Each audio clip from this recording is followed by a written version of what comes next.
भक्तजनों, माताओं, बहनों, सादर जय श्री कृष्ण। हमारे YouTube चैनल में आप सभी का बहुत बहुत स्वागत है। मैं हूं आपके साथ आचार्य धर्मेंद्र शास्त्री। आज हम आप सभी को पुत्रदा एकादशी, पवित्रा एकादशी की दिव्य और ज्ञानमयी कथा सुनाने जा रहे हैं। इस कथा को अंत तक सुनिएगा और सुनने के बाद अधिक से अधिक लोगों को शेयर भी कर दीजिएगा। तो सबसे पहले आपको और आपके पूरे परिवार को पुत्रदा एकादशी, पवित्रा एकादशी की बहुत बहुत शुभकामनाएं और बधाइयां। भगवान श्री हरि लक्ष्मी नारायण जी का भरपूर आशीर्वाद आप सभी के जीवन पर सदैव बना रहे। आप सभी सुखी रहें, स्वस्थ रहें, व्यस्त रहें, मस्त रहें, निरंतर उन्नति तथा प्रगति को प्राप्त करते रहें। विष्णु एकादशी गीता तुलसी विप्रोधे नवः असारे दुर्ग संसारे षटपदी मुक्तिदायिनी।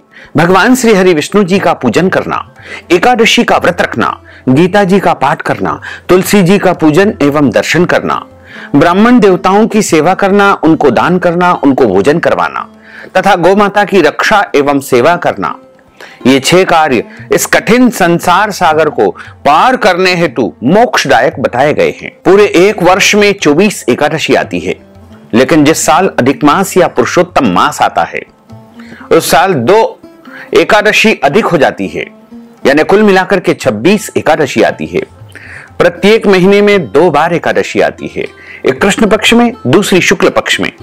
दोनों ही एकादशियों का भिन्न भिन्न महत्व हमारे धर्म ग्रंथों तथा पुराणों में बताया हुआ है। जो भक्तजन माताएं बहनें एकादशी का व्रत करते हैं उनकी समस्त मनोकामनाएं भगवान लक्ष्मी नारायण जी अवश्य पूरी करते हैं, क्योंकि एकादशी का जो व्रत है वह भगवान श्री हरि लक्ष्मी नारायण जी का सबसे परम प्रिय व्रत है। और एकादशी का व्रत करने से मनुष्यों के करोड़ों अरबों जन्मों के पाप जड़ से नष्ट हो जाते हैं तथा उनके पुण्यों का उदय होता है। जब मनुष्य के जन्म जन्मांतर के पाप नष्ट हो जाते हैं तभी उन्हें सांसारिक और भौतिक सुखों की प्राप्ति होती है। जो भक्तजन माताएं बहनें एकादशी का व्रत करते हैं उनको अपने जीवन काल में कम से कम एक बार एकादशी व्रत का उद्यापन अवश्य करना चाहिए या किसी विद्वान ब्राह्मण के माध्यम से करवा लेना चाहिए, क्योंकि इस नश्वर जीवन का कोई भरोसा नहीं है। जब भी पुण्यकाल उदय हो जाए, आपके मन में श्रद्धा और भक्ति हो जाए, उसी समय एकादशी व्रत का उद्यापन जरूर करवा लेना चाहिए। उसके बाद चाहे तो आप एकादशी का व्रत करें या न करें, कोई दोष नहीं लगेगा। लेकिन जो व्रत आपने अभी तक किया है उनको उद्यापन के स्वरूप में प्रभु के श्री चरणों में समर्पित कर देना चाहिए, ताकि आपको उसका संपूर्ण पुण्य प्राप्त हो सके। जो एकादशी का व्रत करते हैं उनको दशमी तिथि से लेकर के द्वादशी तिथि तक कुछ महत्वपूर्ण नियमों का पालन अनिवार्य रूप से करना चाहिए। दशमी के दिन एक समय शुद्ध एवं सात्विक भोजन करें तथा दशमी के दिन चावल, लहसुन, प्याज, मांस, मदिरा, मसूर की दाल, कटहल की सब्जी का उपयोग नहीं करना चाहिए। दशमी के दिन पराय अन्न अर्थात दूसरे के घर का भोजन नहीं करना चाहिए। दशमी के दिन शहद नहीं खाना चाहिए। ब्रह्मचर्य व्रत का पालन करना चाहिए। और एकादशी के दिन अर्थात 5 अगस्त 2025 मंगलवार को ब्रह्म मुहूर्त में उठ करके स्नान कर लेना चाहिए। शुद्ध और पवित्र वस्त्र धारण करना चाहिए। ध्यान रखें, फटे हुए कपड़े बिल्कुल ना पहने। यदि फटे हैं तो उनको सिल करके पहने, मैले हैं तो धो करके पहने। शुद्ध और पवित्र वस्त्र धारण करें। मस्तक पर तिलक अवश्य लगाएं, क्योंकि देवो भूत्वा देवम यजेत। जब हम प्रभु की अर्चना करते हैं, आराधना करते हैं, सेवा करते हैं, पूजा करते हैं या व्रत करते हैं, तब हमको देवताओं की तरह शुद्ध और पवित्र स्वरूप को बना करके, सुगंधित बना करके उनकी सेवा और आराधना करनी चाहिए। उसके बाद भगवान का पूजन अर्चन करने के बाद एकादशी व्रत का संकल्प धारण करना चाहिए। संकल्प वैसे आप यदि निष्काम भाव से व्रत करते हैं या सकाम भाव से व्रत करते हैं, दोनों ही परिस्थिति में आपको लेना चाहिए।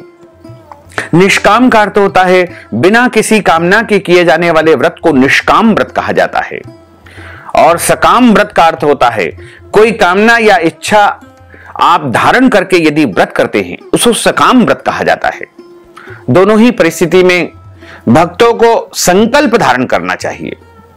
संकल्प करने का कुछ विधान है, कुछ विशेष विधि है, लेकिन उस संपूर्ण विधि का आप पालन नहीं कर पाते हैं, तो पद्म पुराण के उत्तरखंड के अध्याय 64 में श्लोक नंबर 34 जो लिखा हुआ है, यदि इसको आप सुन लेंगे तो भी आपका संकल्प हो जाएगा। बस छोटा सा श्लोक है जिसको हम आप सभी की सुविधा के लिए बोल करके यहां कर सुना रहे हैं।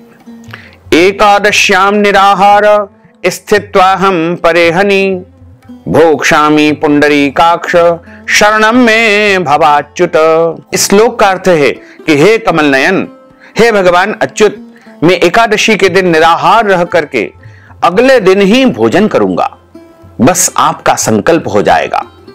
लेकिन आपके घर में, आपके निवास स्थान पर यदि संकल्प करने की व्यवस्था है तो शुद्ध घी का या तिल के तेल का एक दीपक प्रज्वलित कर ले। पूजा की थाली में रोली, चंदन, पीले पुष्प, एक सुपारी, कुछ पैसे और अक्षत यानी चावल के स्थान पर जव और तिल आपको रख लेना चाहिए तथा एक आसन पर बैठ करके पूर्व दिशा की तरफ मुंह करके हाथ की मुद्रा को इस प्रकार कर लेना चाहिए और हाथ के मध्य भाग में सबसे पहले जल रखे, तुलसी जी का पत्ता रखे और सुपारी रखे, कुछ पैसे रखे, पीला पुष्प रखे, जव तिल रख करके आपको बोलना है ओम विष्णवे नमः, ओम विष्णवे नमः, ओम विष्णवे नमः। ओम तिथिर्विष्णु स्थावारो नक्षत्रम विष्णुरेव च योगश्च करणम विष्णु सर्वम विष्णुमयं जगत्। ओम विष्णुर्विष्णुर्विष्णु श्रीमद् भगवतो महापुरुषस्य विष्णोर आज्ञेयः प्रवर्तमानस्य अद्य श्री ब्रह्मणों ही द्वितीय प्रार्धे श्री श्वैतवारः कल्पे वैवस्वत मन्वंतरे अष्टाविंशतितमे कलियुगे कली प्रथम चरणे भूर्लोके भारतवर्षे भरतखंडे जम्बूद्वीपे आर्यावर्तांतर्गत ब्रह्मवर्तैक देशे अवंतिकायाम विशाला क्षेत्रे मध्य प्रदेशे भोपाल मंडलांतर्गते भोपाल नामनी नगरे संवत् 2082 मासा नाम मासे पुण्य पवित्र मासे ही श्रावण मासे ही शुभै ही शुक्ल पक्षै ही अद्यायः एकादश्यायाम पुण्यतिथयोः भौमवासरान्वितायां मा ज्येष्ठा दिवस नक्षत्रे धनु राशिस्ते श्री चंद्रैः कर्क राशिस्ते श्री सूर्यैः मिथुन राशिस्ते श्री देवराज गुरु शेषेषु ग्रहेषु यथा यथम राशि स्थान स्थित तत्सु एवं ग्रह गुण गण विशेषण विशिष्टायाम शुभ पुण्य तिथौ। आप बोलिएगा मम आत्मनः श्रुति स्मृति पुराणोक्त वेदोक्त संकल्पोक्त कार्य सिद्ध्यर्थम लोके सभायाम राजद्वारे व्यापारे कृषि कार्ये सेवा कार्ये यश विजय लाभादि प्राप्त्यर्थम मम इह जन्मनि जन्मांतरे वा सकल दुरितोपशमनार्थम आदिदेविक आदि भौतिक आध्यात्मिक त्रिविध तापोपशमनार्थम 10 विधि लक्ष्मी प्राप्त्यर्थम बहुविध लक्ष्मी प्राप्त्यर्थम सर्वविध लक्ष्मी प्राप्त्यर्थम अप्राप्त लक्ष्मी प्राप्त्यर्थम प्राप्त लक्ष्म्यांश्च चिरकाल संरक्षणार्थम सकल मनच्छित कामना संसिद्ध्यर्थम लोके सभायाम राजद्वारे व्यापारे कृषि कार्ये सेवा कार्ये यश विजय लाभादि प्राप्त्यर्थम मम इह जन्मनि जन्मांतरे वा सकल दुरितोपशमनार्थम अद्य दिवसे श्रावण मासे शुक्ल पक्षे पुत्रदा पवित्रा एकादश्यायाम व्रत कर्माहम करिष्ये। संकल्प प्रभु को समर्पित करने के बाद हाथ जोड़ करके उनसे प्रार्थना करें कि हे दीन बंधु, हे दीनानाथ, हे करुणा निधान, हे दया के सागर, आज मैं श्रावण माह के शुक्ल पक्ष की पवित्रा पुत्रदा एकादशी का व्रत करने जा रहा हूं या करने जा रही हूं। सभी नियमों का पालन करते हुए पूरे विधि विधान के साथ में एकादशी का व्रत करूंगा या करूंगी। यदि मेरे द्वारा जाने अनजाने में कोई भी त्रुटि हो जाए, गलती हो जाए, तो अबोध बालक जान करके मुझे क्षमा दान अवश्य ही प्रदान कर देना। इस प्रकार आपका संकल्प हो जाएगा। अब आपका एकादशी का व्रत आरंभ हो जाएगा। एकादशी के दिन प्रातः काल में सूर्य भगवान को अर्घ्य यानी जल प्रदान करें, गौ माता की सेवा और पूजा करें, गौ माता को संभव हो तो फल या फलाहारी वस्तु खिलाएं और तुलसी जी का पूजन अर्चन करें, तुलसी जी में जल अर्पण करें। कुछ लोगों ने भ्रम फैला रखा है कि एकादशी के दिन तुलसी जी में जल नहीं चढ़ाना चाहिए। ये गलत धारणा है, ऐसा कोई विधान नहीं है। आप तुलसी जी का पूजन अर्चन कर सकते हैं, कोई दोष नहीं लगेगा। यदि आपके मन में कोई भी भ्रम या भ्रांति है तो एक दिन पहले तुलसी पत्र तोड़ करके आप रख लीजिएगा, क्योंकि तुलसी जी के बिना एकादशी का व्रत अधूरा माना जाता है। माता पिता को, अपने गुरुजनों को, पूज्य पुरुषों को मानसिक रूप से प्रणाम करें और इस दिन किसी भी प्राणी को, किसी भी मनुष्य को अन्न का सेवन बिल्कुल नहीं करना चाहिए। यदि आप किसी प्रकार की कोई दवाई लेते हैं, औषधि ग्रहण करते हैं तो कोई दोष नहीं लगेगा, क्योंकि औषधि ग्रहण करने का कोई दोष नहीं लगता है। जल पी सकते हैं, औषधि ले सकते हैं, फलाहार एक समय कर सकते हैं, 2 समय कर सकते हैं। इसके अलावा यदि आप चाहें तो फल और फलाहारी वस्तु का अधिक बार भी प्रयोग कर सकते हैं। जैसा आपका शरीर साथ दे उसी प्रकार आपको व्रत धारण करना चाहिए, क्योंकि मनुष्य का सर्वप्रथम कर्तव्य होता है अपने शरीर की रक्षा करना। एकादशी का जो व्रत करते हैं उनको फलाहार के रूप में हल्दी का उपयोग नहीं करना चाहिए। पूजन पाठ में हल्दी का उपयोग कर सकते हैं, कोई दोष नहीं लगेगा। साथ ही फलाहार के रूप में आप सादे नमक का उपयोग बिल्कुल न करें, फलाहारी नमक का ही आपको उपयोग करना चाहिए। सर्वोत्तम फलाहार गाय का दूध एवं सभी प्रकार के फल बताए गए हैं। एकादशी के दिन झूठ न बोले, क्रोध न करे, लड़ाई झगड़ा एवं वाद विवाद बिल्कुल न करे। ब्रह्मचर्य व्रत का पालन करना चाहिए। दाढ़ी कटिंग या शेविंग नहीं करवाएं। किसी भी मनुष्य का, किसी भी प्राणी का, किसी भी जीव का अनादर या अपमान नहीं करें। दिन में सोना नहीं चाहिए। यदि किसी कारणवश आप सो जाते हैं तो स्नान करके शाम का पूजन अर्चन करें।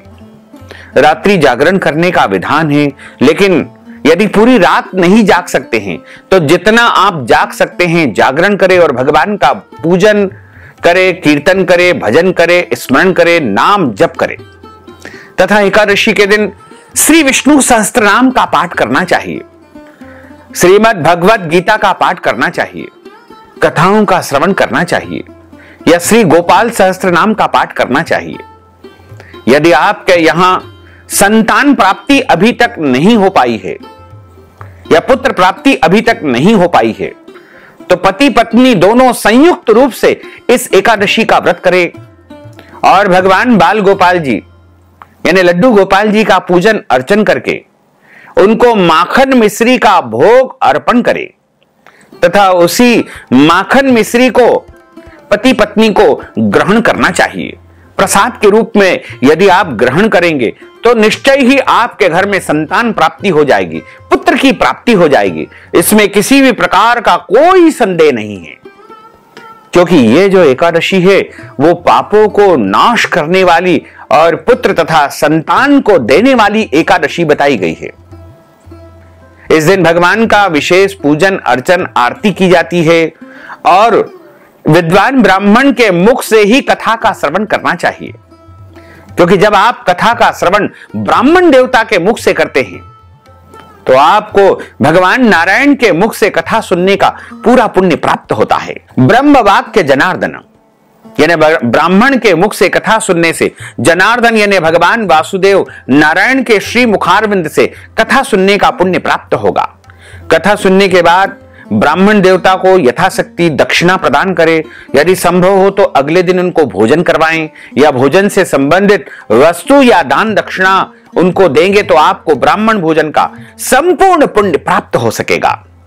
यदि आपके घर परिवार में जन्म अथवा मृत्यु का सूतक लग जाता है तो ऐसी परिस्थिति में भी व्रत अवश्य करें। व्रत को खंडित नहीं करना चाहिए, लेकिन भगवान का स्पर्श और पूजन करना वर्जित माना गया है। एकादशी के दिन चाय काफी पी सकते हैं, कोई दोष नहीं लग सकता है। और इसके अलावा जो माताएं बहनें मासिक धर्म या पीरियड में रहती है उनको भी एकादशी का व्रत अवश्य करना चाहिए, लेकिन भगवान का स्पर्श और पूजन करना ऐसी अवस्था में वर्जित माना गया है। इसे पवित्रा एकादशी भी कहा गया है और पुत्रदा एकादशी के नाम से भी जाना गया है।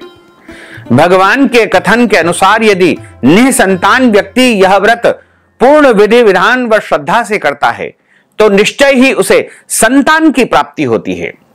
इसमें किसी भी प्रकार का कोई संदेह नहीं है, कोई भ्रम नहीं है। आप पूरी श्रद्धा के साथ में एक बार इस व्रत को अवश्य करें। आपके घर में संतान की प्राप्ति होगी ही होगी, लेकिन मन में विश्वास होना चाहिए, श्रद्धा होनी चाहिए, भावना होनी चाहिए, तभी प्रभु जो है मन वांछित फल प्रदान करते हैं। अब हम आप सभी को पुत्रदा एकादशी, पवित्रा एकादशी की दिव्य और ज्ञानमयी कथा सुनाने जा रहे हैं। कथा प्रारंभ करने के पहले हम आपको एक बार पुनः बता दें कि यदि आप एकादशी व्रत का उद्यापन करवाना चाहते हैं तो हमारे माध्यम से एकादशी व्रत का उद्यापन आप संपन्न करवा सकते हैं। इस हेतु आप हमसे संपर्क करें, हम आपको उचित परामर्श प्रदान करेंगे। बोलिए लक्ष्मी नारायण भगवान की जय। गुरुर् ब्रह्मा गुरुर्विष्णु गुरुर्देवो महेश्वरा, गुरुः साक्षात् परब्रह्म तस्मै श्री गुरुवे नमः। श्री अखंड मंडलाकारं व्याप्तं येन चराचरं तत्पदं दर्शितं येन तस्मै श्री गुरुवे नमः। वसुदेव सुतं देवं कंसचाणूरमर्दनं देवकी परमानंदम कृष्णं वंदे जगद्गुरुं। कृष्णाय वासुदेवाय हरये परमात्मने प्रणतः क्लेशनाशाय गोविंदाय नमो नमः। सच्चिदानंद रूपाय विश्वोत्पत्त्यादि हेतवे तापत्रय विनाशाय श्री कृष्णाय वयं नुमः। यं प्रव्रजन्तमनुपेतमपेतु कृत्यं द्वैपायनो विरह कातर आजुहाव। पुत्रेति तन्मयतया तर्वोभिने दुस्तं सर्वभूत हृदयम्बुजमानतोऽस्मि। बरह पीडं नटबरवपुः कर्णयोः कर्णिकारं बिभ्रद्वास कनककपीशं वैजयन्तीं च मालां। रन्ध्रान् वेणोर्धरसुधया पूरयन् गोपवृन्दैः वृन्दारण्यं सपदरमणं प्राविशत गीतिकीर्तिः। कस्तूरी तिलकं ललाटपटले वक्षस्थले कौस्तुभं नासाग्रे वरमौक्तिकङ्करतले वेणुः करे कङ्कणं। सर्वाङ्गे हरिचन्दनं सुललितं कण्ठे च मुक्तावलिं। गोपस्त्री परिवेष्टितो विजयते गोपालचूडामणिम्।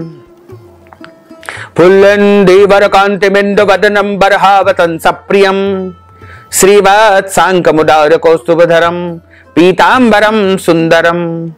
गोपीनां नयनोत्पलार्चिततनुं गोपसङ्घावृतं गोविन्दं कलवेणुवाररपरं दिव्याङ्गभूषणं भजे।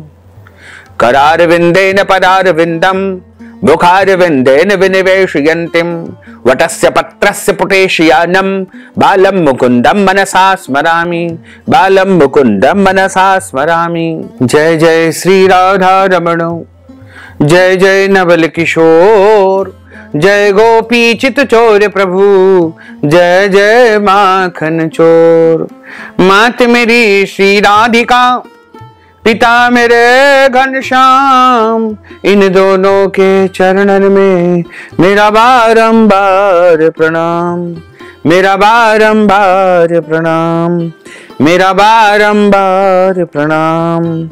मोहिनी मूरत श्याम की वो मन रही समाय, जो मेहंदी के पात में लाली रही समाय।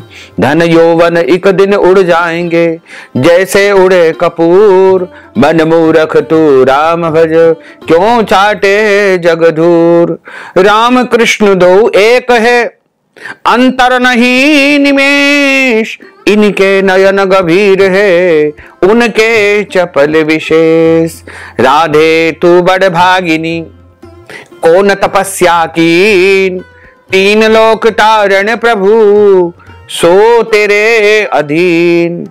तन पवित्र सेवा किए धन पवित्र कर दान, मन पवित्र हरि भजन सो होत त्रिविध कल्याण।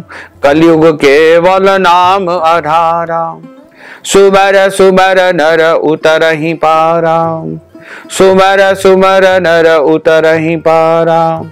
बोलिए श्री लक्ष्मी नारायण भगवान की जय, श्री द्वारकाधीश भगवान की जय, श्री वृंदावन बिहारी लाल की जय, श्री गिरिराज धरण की जय, श्री बाल कृष्ण लाल की जय, श्री श्याम सुंदर यमुने महारानी की जय, सद्गुरुदेव भगवान की जय, आज के आनंद की जय। श्रावण मास के शुक्ल पक्ष की एकादशी को पवित्रा या पुत्रदा एकादशी के रूप में मनाते हैं। धर्म ग्रंथों के अनुसार इस व्रत की कथा सुनने मात्र से वाजपेयी यज्ञ का पूर्ण फल प्राप्त होता है। पवित्रा एकादशी का महत्व भगवान श्री कृष्ण ने धर्मराज युधिष्ठिर को भली भांति समझाया था। एक समय की बात है, राजा युधिष्ठिर ने भगवान श्री कृष्ण को प्रणाम किया और प्रणाम करके उनसे प्रश्न किया कि हे भगवान, श्रावण माह के शुक्ल पक्ष की एकादशी का क्या नाम है, व्रत करने की विधि क्या है तथा इस एकादशी का महात्म्य क्या है। कृपा करके आप मुझे विधि विधान से सुनाने का कष्ट करिए। मधुसूदन कहने लगे कि इस एकादशी का नाम पुत्रदा एकादशी है तथा इसे पवित्रा एकादशी के नाम से भी जाना जाता है। अब आप शांतिपूर्वक इस व्रत की कथा को सुनिए। इसके सुनने मात्र से ही वाजपेयी यज्ञ का पूर्ण फल प्राप्त होता है। द्वापर युग के आरंभ में महिष्मती नाम की एक नगरी थी, जिसमें महिजीत नामक एक राजा राज्य करता था। लेकिन पुत्रहीन होने के कारण राजा को राज्य सुखदायक नहीं लगता था। उसका मानना था कि जिसके घर संतान नहीं हो उसके लिए यह लोक और परलोक दोनों ही दुखदायक होते हैं। पुत्र सुख की प्राप्ति के लिए राजा ने अनेक उपाय किए, परंतु राजा को पुत्र की प्राप्ति नहीं हुई। वृद्धावस्था को आती देख करके राजा ने प्रजा के प्रतिनिधियों को बुलाया और उनसे कहा कि हे प्रजाजनों, मेरे खजाने में अन्याय से उपार्जन किया हुआ धन नहीं है। कभी भी मैंने कोई गलत काम नहीं किया है।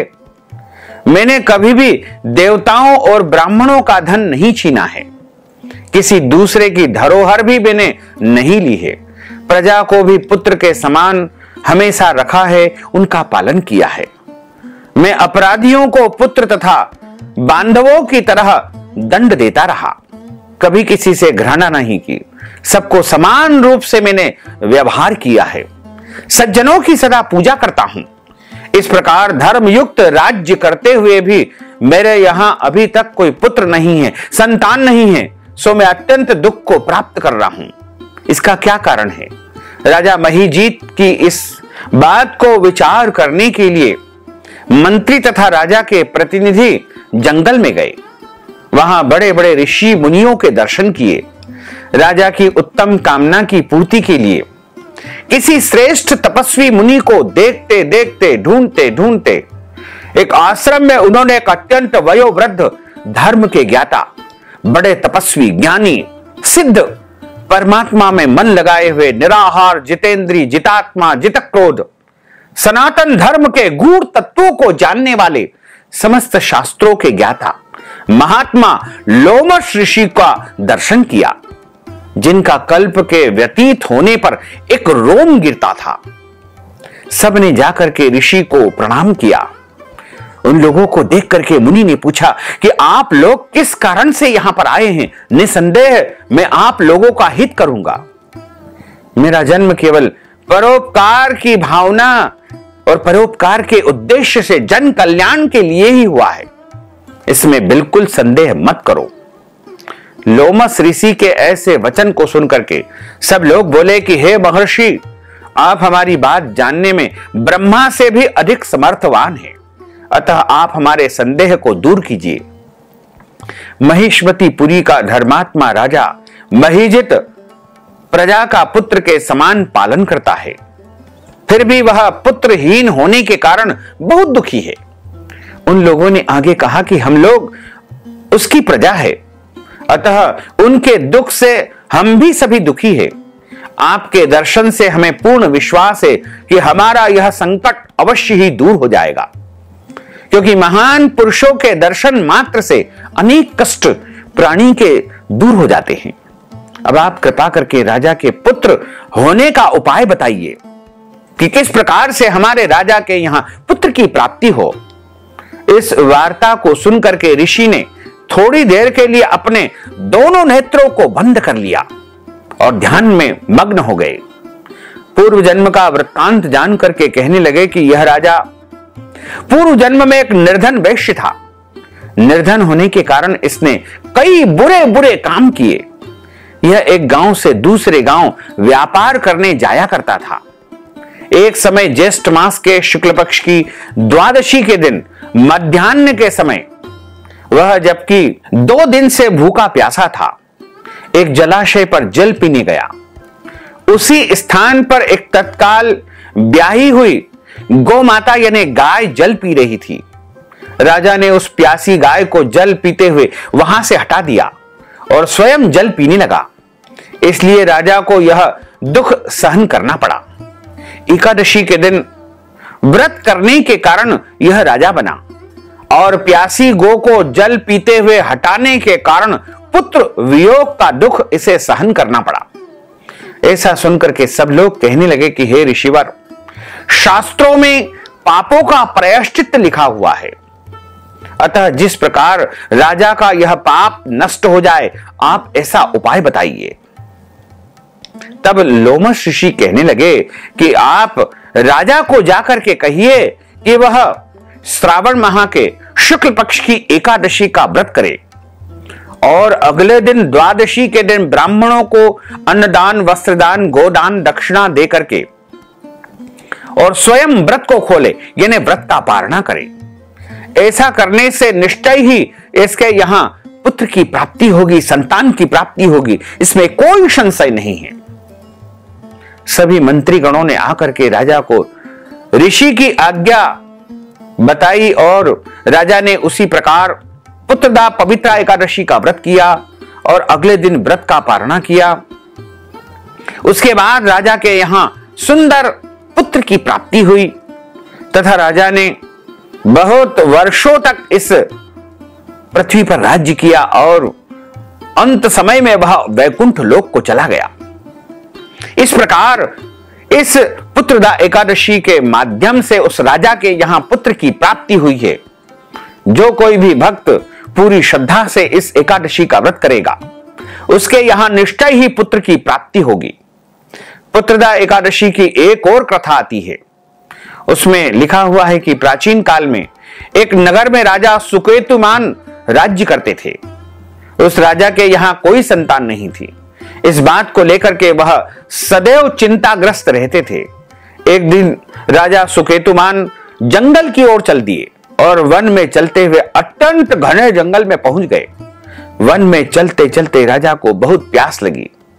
वह जल की तलाश में वन में और अंदर की ओर चले गए, जहां उन्होंने एक सरोवर देखा।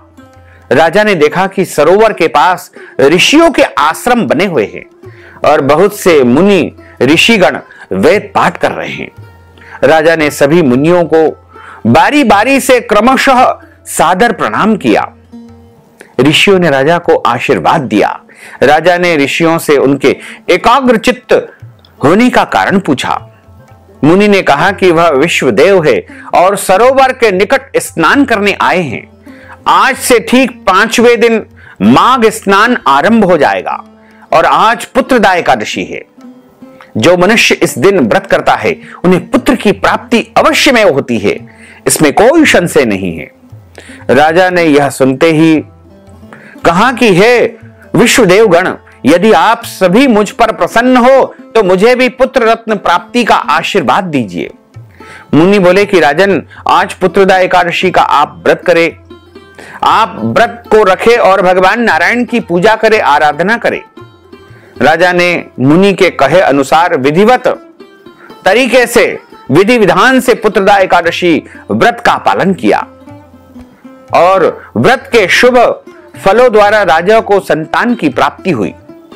इस प्रकार जो व्यक्ति व्रत को धारण करते हैं उन्हें पुत्र रत्न की प्राप्ति होती है। संतान होने में यदि बाधाएं आती हो तो इस व्रत के रखने से वह दूर हो जाती है। जो मनुष्य इस व्रत के महात्म्य को सुनता है उसे निश्चय ही संतान की प्राप्ति होती है तथा धर्म, अर्थ, काम और मोक्ष पद उसे अवश्य ही मिल जाता है। बोलिए लक्ष्मी नारायण भगवान की जय। अच्युतम केशवम राम नारायणम कृष्ण दामोदरम वासुदेवम हरे श्रीधरम माधवम गोपिका वल्लभम श्री जानकी नायकम श्री रामचंद्रम भजे। जानकी मनोहरम सर्वलोक नायकम श्री शंकरादि सेवितम पुण्य नाम कीर्तनम श्री राम राम राम राम राम नाम तायकम। राम कृष्ण वासुदेवा भक्ति मुक्तिदायकम। राम कृष्ण वासुदेव भक्ति मुक्तिदायकम। हरे राम राम राम हरे हरे, हरे कृष्ण कृष्ण कृष्ण हरे हरे, श्री कृष्ण गोविंद हरे मुरारे। हे नाथ नारायण वासुदेवा, हे नाथ नारायण वासुदेवा, हे नाथ नारायण वासुदेवा। बोलिए श्री लक्ष्मी नारायण भगवान की जय। अब हम सभी मिलकर के प्रभु की आरती का गायन करेंगे। ओम जय जगदीश हरे, प्रभु जय जगदीश हरे, स्वामी जय जगदीश हरे। भक्त जनों के संकट, दास जनों के संकट क्षण में दूर करे। ओम जय जगदीश हरे। जो ध्यावे फल पावे, दुख बिन से मन का, स्वामी दुख बिन से मन का। सुख संपत्ति घर आवे, सुख संपत्ति घर आवे, कष्ट मिटे तन का। ओम जय जगदीश हरे। मात पिता तुम मेरे, शरण गहूं में किसकी, स्वामी शरण गहूं में किसकी। तुम बिन और न दूजा, प्रभु बिन और न दूजा, आस करूं मैं किसकी। ओम जय जगदीश हरे। तुम पूर्ण परमात्मा, तुम अंतरयामी, स्वामी तुम अंतरयामी। पार ब्रह्म परमेश्वर, पार ब्रह्म परमेश्वर, तुम सबके स्वामी। ओम जय जगदीश हरे। तुम करुणा के सागर, तुम पालन करता, स्वामी तुम पालन करता। मैं सेवक तुम स्वामी, मैं सेवक तुम स्वामी, कृपा करो भरता। ओम जय जगदीश हरे। तुम हो एक अगोचर, सबके प्राणपति, स्वामी सबके प्राणपति। किस विध मिलहूं दयामय, किस विध मिलहूं दयामय, तुमको मैं सुमति। ओम जय जगदीश हरे। दीन बंधु दुख हरता, तुम ठाकुर मेरे, स्वामी तुम रक्षक मेरे। अपने हाथ उठाओ, अपनी शरण लगाओ, द्वार पड़ा तेरे। ओम जय जगदीश हरे। विषय विकार मिटाओ, पाप हरो देवा, स्वामी पाप हरो देवा। श्रद्धा भक्ति बढ़ाओ, श्रद्धा प्रेम बढ़ाओ, संतन की सेवा। ओम जय जगदीश हरे। तन मन धन सब कुछ है तेरा, स्वामी सब कुछ है तेरा। तेरा तुझको अर्पण, तेरा तुझको अर्पण, क्या लागे मेरा। ओम जय जगदीश हरे। पूर्ण ब्रह्म की आरती जो कोई नर गावे, स्वामी जो कोई नर गावे। कहत शिवानंद स्वामी, जपत हरा हर स्वामी, मनवांछित फल पावे। ओम जय जगदीश हरे। जय जगदीश हरे, स्वामी जय जगदीश हरे। मोहन जय जगदीश हरे। भक्त जनों के संकट, दास जनों के संकट क्षण में दूर करे। ओम जय जगदीश हरे। कर्पूर गौरम करुणावतारम, संसार सारम भुजगेंद्रहारम, सदा वसंतम हृदयारविंदे भवम भवानी सहितम नमामि। मंदार मालांकुलितालकाये, कपाल मालांकितशेखराये, दिव्यांबराये च दिगंबराये, नमः शिवाये च नमः शिवाये। आर्तिक्यम समर्पयामि, नमो नमः। हरि ओम मा यज्ञेन यज्ञमय जंत देवास्तानि धर्माणि प्रथमान्या सन्नते हनाकं महिमानः। सचन्त्र यत्र पूर्वे साध्याः सन्ति देवाः, ओम राजाधिराजाय प्रसय्यसाहिने नवो वयं वै श्रवणाय कुर्महे समे कामान् कामकामाय मह्यं कामेश्वरो वै श्रवणो दधातु कुबेराय वै श्रवणाय महाराजाय नमः। ओम स्वस्ति साम्राज्यं भोज्यं स्वराज्यं वैराज्यं पारमेष्ठ्यं राज्यं महाराजमाधिपत्यमय्यं समन्तपर्यायै स्यात् सार्वभौमः सर्वायुष अन्तार्धा परार्धात् पृथिव्यै समुद्रपर्यन्ताय एकराटिति तदप्येष श्लोको विहितो मरुतः परिवेष्टारो मरुतस्यावसान ग्रहे आविक्षतस्य कामप्रेर्विश्वे देवा सभासदेति। ओम विश्व तच्चक्षुरुत विश्रुतो मुखो विश्वतो बाहुरुत विश्वस्पात संबाहुभ्यां धमति संपतत्रेर्द्यावा भूमिं जनयन् देवैकः। ओम एकदन्ताय विद्महे वक्रतुण्डाय धीमहि तन्नो दन्तिः प्रचोदयात्। ओम आदि शक्ति च विद्महे जगन्माताय धीमहि तन्नो शक्तिः प्रचोदयात्। ओम क्लीं कृष्णाय विद्महे दामोदराय धीमहि तन्नो श्रीकृष्णः प्रचोदयात्। ओम दाशरथाय विद्महे सीतावल्लभाय धीमहि तन्नो श्रीरामः प्रचोदयात्। ओम महालक्ष्म्यै च विद्महे विष्णुपत्न्यै च धीमहि तन्नो लक्ष्मीः प्रचोदयात्। ओम नारायणाय विद्महे वासुदेवाय धीमहि तन्नो विष्णुः प्रचोदयात्। ओम सांगाय सपरिवाराय सायुधाय सशक्तिकाय सवाहनाय सगणाय भगवते श्री कृष्णचंद्र परमात्मने नमो नमः। लक्ष्मी नारायण देवताभ्यो नमो नमः। मंत्र पुष्पांजलिं समर्पयामि नाना सुगंध पुष्पाणि यथा कालोद्भवानि च पुष्पांजलिं मया दत्तं गृहाण परमेश्वर। मंत्र पुष्पांजलिं समर्पयामि नमो नमः। अथ क्षमा प्रार्थना। मंत्रहीनं क्रियाहीनं भक्तिहीनं सुरेश्वर यत्पूजितं मया देव परिपूर्णं तदस्तु मे। आवाहनं न जानामि विसर्जनं पूजाञ्च न जानामि क्षम्यतां परमेश्वर क्षम्यतां परमेश्वर क्षम्यतां परमेश्वर। पापोऽहं पापकर्माहं पापात्मा पापसंभव त्राहि मां लक्ष्मीनाथ सर्व पाप हरो हर सर्व पाप हरो हर। त्वमेव माताश्च पिता त्वमेव त्वमेव बन्धुश्च सखा त्वमेव त्वमेव विद्याद्रविणं त्वमेव त्वमेव सर्वं मम देव देव त्वमेव सर्वं मम देव देव त्वमेव सर्वं मम देव देव। बोलिए श्री लक्ष्मी नारायण भगवान की जय। श्री द्वारकाधीश भगवान की जय। श्री वृंदावन बिहारी लाल की जय। श्री लक्ष्मी नारायण भगवान की जय। श्री गिरिराज धरण की जय। श्री गोवर्धननाथ भगवान की जय। श्री बालकृष्ण लाल की जय। श्री श्याम सुंदर यमुने महारानी की जय। जगत गुरु श्री वल्लभाधीश की जय। गुसाई जी परम दयाल की जय। श्री गुरुदेव की जय। आज के आनंद की जय। कल के आनंद की जय। परसों के आनंद की जय। बरसों बरसों के आनंद की जय। धर्म की जय हो अधर्म का नाश हो प्राणियों में सद्भावना हो विश्व का कल्याण हो सत्य सनातन धर्म की जय हो। ओम नमः पार्वती पते हर हर महादेव। हर काल हर कंटक हर दुख हर दारिद्र हर आनंद ही आनंद की लहर कर। जय जय श्री राधे श्याम।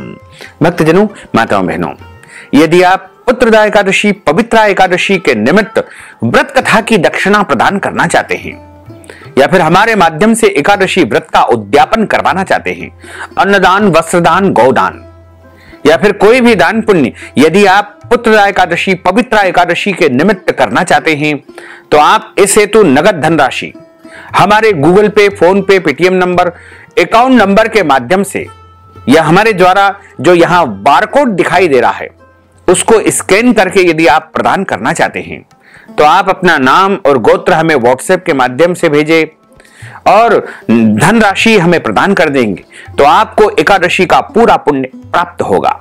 साथ ही आप सभी से अनुरोध है कि हमारे इस ज्ञानवर्धक वीडियो को अधिक से अधिक लोगों को शेयर करिएगा, लाइक करिएगा, कमेंट करिएगा और यदि अभी तक आपने सब्सक्राइब नहीं किया है तो अभी और इसी समय सब्सक्राइब कर लीजिए ताकि इसी प्रकार की ज्ञानवर्धक वीडियो आपको सबसे पहले प्राप्त हो सके। आपको और आपके पूरे परिवार को सादर जय श्री कृष्ण, सादर धन्यवाद।